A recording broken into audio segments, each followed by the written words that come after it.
Hello കൂട്ടുകാരെ, ഇന്ന് നമ്മൾ തയ്യാറാക്കാൻ വേണ്ടി പോകുന്നത് ഹരിയാലി ചിക്കൻ ഫ്രൈ ആണ് കേട്ടോ. അപ്പൊ അതെങ്ങനെയാണ് തയ്യാറാക്കേണ്ടതെന്ന് കണ്ടാലോ. നല്ല പച്ച കളറിലിരിക്കുന്ന ഈ ഹരിയാലി ചിക്കൻ ഫ്രൈ നല്ല ഹെൽത്തി ആയിട്ടുള്ളൊരു സാധനമാണ്. അപ്പൊ നേരെ വീഡിയോയിലേക്ക് പോവാം.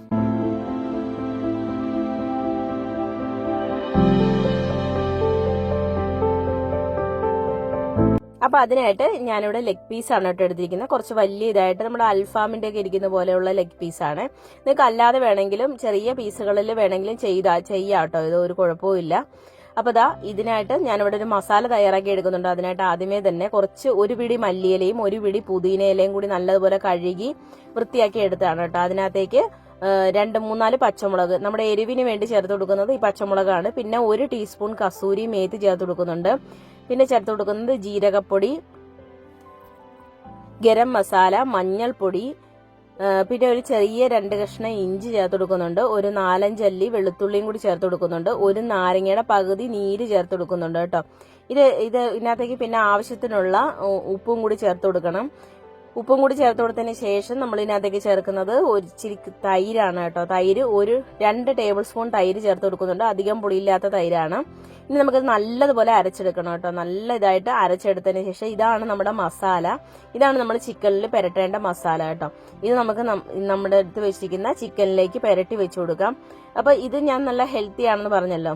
ശരിക്കും പറഞ്ഞാൽ ഈ ചിക്കൻ ഇങ്ങനെ നമ്മൾ എണ്ണയിൽ വറുത്തെടുക്കുവല്ല, അല്ലാതെയാണ് നമ്മൾ ഓവനിൽ തയ്യാറാക്കി എടുക്കുവാണ് കേട്ടോ. അപ്പം നേരത്തെ നമ്മൾ അരച്ചതിനകത്ത് മുഴുവനായിട്ടുള്ള കുരുമുളക് വേണമെങ്കിൽ നിങ്ങൾക്ക് അരയ്ക്കുന്നതിന്റെ കൂട്ടത്തിൽ ചേർക്കാം കേട്ടോ. ഞാനിപ്പോൾ മുഴുവനായിട്ടുള്ള കുരുമുളകല്ല ചേർത്ത് കൊടുക്കുന്നത്, കുരുമുളക് പൊടിയാണ്. അപ്പൊ വറുക്കാൻ വേണ്ടി പുരട്ടുന്നതിന്റെ കൂട്ടത്തിൽ കുറച്ച് കുരുമുളക് പൊടിയും കൂടി ചേർത്ത് കൊടുക്കുന്നുണ്ട് കേട്ടോ. ഇനി നമുക്ക് ആ മസാലയൊക്കെ നല്ലതുപോലെ ഇതിനകത്ത് പിടിപ്പിച്ചെടുക്കാം. ഈ മസാലയൊക്കെ നല്ലതുപോലെ നമ്മൾ വരഞ്ഞ് വേണം, ലെഗ് പീസ് ആണെങ്കിലും എടുക്കാൻ വേണ്ടി വലിയ പീസായിട്ട് എടുക്കുമ്പോൾ ഒന്ന് വരഞ്ഞെടുക്കണം. എന്നാൽ മാത്രമേ അതിനകത്തോട്ട് മസാലയൊക്കെ പിടിച്ച് കിട്ടത്തുള്ളൂ. അപ്പൊ ഞാനിവിടെ വരഞ്ഞൊക്കെ എടുത്ത് വെച്ചിട്ടുണ്ട്.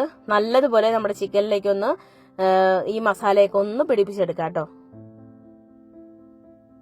അപ്പൊ അത് നല്ലതുപോലെ പിടിപ്പിച്ച് വെച്ചിട്ടുണ്ട് കേട്ടോ മസാലയൊക്കെ. ഇനി നമുക്കിത് അരമണിക്കൂർ വേണ്ടി മാരിനേറ്റ് ചെയ്യാൻ വേണ്ടി വെക്കാം. അപ്പോഴേ നമ്മൾ നല്ലതുപോലെ അതിനകത്തോട്ട് മസാലയൊക്കെ പിടിച്ചെടുക്കത്തുള്ളേ. അരമണിക്കൂറിന് ശേഷം നമ്മൾ ഇത് തയ്യാറാക്കാൻ വേണ്ടി പോകുന്നത് ഇപ്പോൾ ഓവനിലാണ്. ഇപ്പോൾ ഓവൻ ഇല്ല എന്ന് പറഞ്ഞ കുഴപ്പമൊന്നുമില്ല. നമ്മൾ ഗ്രില്ല് ചെയ്യുന്ന സാധനം ഉണ്ടെങ്കിൽ അതിനകത്ത് ചെയ്താലും മതി കേട്ടോ. ഇല്ലാന്നുണ്ടെങ്കിൽ എയർ ഫ്രയർ ഉണ്ടെങ്കിൽ അതിനകത്തും ചെയ്യാം. ഇതൊന്നും ഇല്ലാന്നുണ്ടെങ്കിൽ നിങ്ങൾ നമ്മുടെ അടുപ്പിൽ വെച്ചിട്ട് ഗ്രില്ല് ചെയ്യുന്ന ഇതുപോലത്തെ ഒരു സാധനം ഉണ്ടെങ്കിൽ അതിന്റെ പൊക്കത്ത് വെച്ചിട്ട് ഗ്രില്ല് ചെയ്തെടുത്താലും മതി. ഗ്യാസ് സ്റ്റൗവിൽ വെച്ചിട്ട് ഗ്രില്ല് ചെയ്തെടുത്താലും മതി കേട്ടോ. ലോ ഫ്ലെയിമിൽ വെച്ചിട്ട് പയ്യെ ചെയ്തെടുത്താൽ മതി. അപ്പൊ ഞാനിപ്പോ ഇവിടെ ഓവനിലാണ് കേട്ടോ ചെയ്തെടുക്കുന്നത്. അപ്പൊ ഇതുപോലെ ഒരു ഫോയിൽ പേപ്പർ ഇട്ടിട്ടുണ്ട്. ഇതിനകത്ത് ഇങ്ങനെ എണ്ണ ഇറങ്ങി വരുമ്പോൾ പോവാതിരിക്കാൻ വേണ്ടിയാണ് ഫോയിൽ പേപ്പർ ഇട്ട് കൊടുത്തത്. അതിനുശേഷം ഓവനിൽ വെച്ചിട്ട് പ്രീഹീറ്റ് ചെയ്ത 200 ഡിഗ്രി പ്രീഹീറ്റ് ചെയ്ത ഓവനിൽ ഒരു 30 മിനിറ്റ് വെച്ചിട്ടുണ്ട്. ഒരു 30 മിനിറ്റ് കഴിഞ്ഞിട്ട് നിങ്ങൾക്ക് തുറന്നു നോക്കാം. തുറന്നു നോക്കിയതിന് ശേഷം ഇത് ഒരു സൈഡ് ഇതായിട്ടുണ്ടോ നോക്കുക. അതിനുശേഷം തിരിച്ചിട്ടിട്ട് നിങ്ങൾക്ക് മറു സൈഡും കൂടി നല്ലതുപോലെ സെറ്റാക്കി എടുക്കാം കേട്ടോ.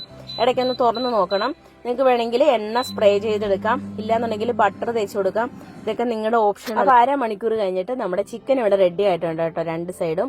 അപ്പൊ അത്രേ ഉള്ളൂ, നമ്മുടെ ഹരിയാലി ചിക്കൻ ഇവിടെ റെഡി ആയിട്ടുണ്ട്. എല്ലാവരും ട്രൈ ചെയ്ത് നോക്കാം. ട്രൈ ചെയ്ത് നോക്കിയിട്ട് ഫീഡ്ബാക്ക് ഇടാൻ മറക്കരുത്. നല്ല ഹെൽത്തി ആയിട്ടുള്ള ഒരു ഓപ്ഷൻ ആണല്ലോ കേട്ടോ, എണ്ണയിലൊക്കെ വറുത്തെടുക്കാതെ. അപ്പൊ എല്ലാവർക്കും വീഡിയോ ഇഷ്ടപ്പെട്ടെന്ന് വിചാരിക്കുന്നു. പുതിയൊരു വീഡിയോ ആയിട്ട് വരുന്നവരെ thanks for watching. Thank you, by.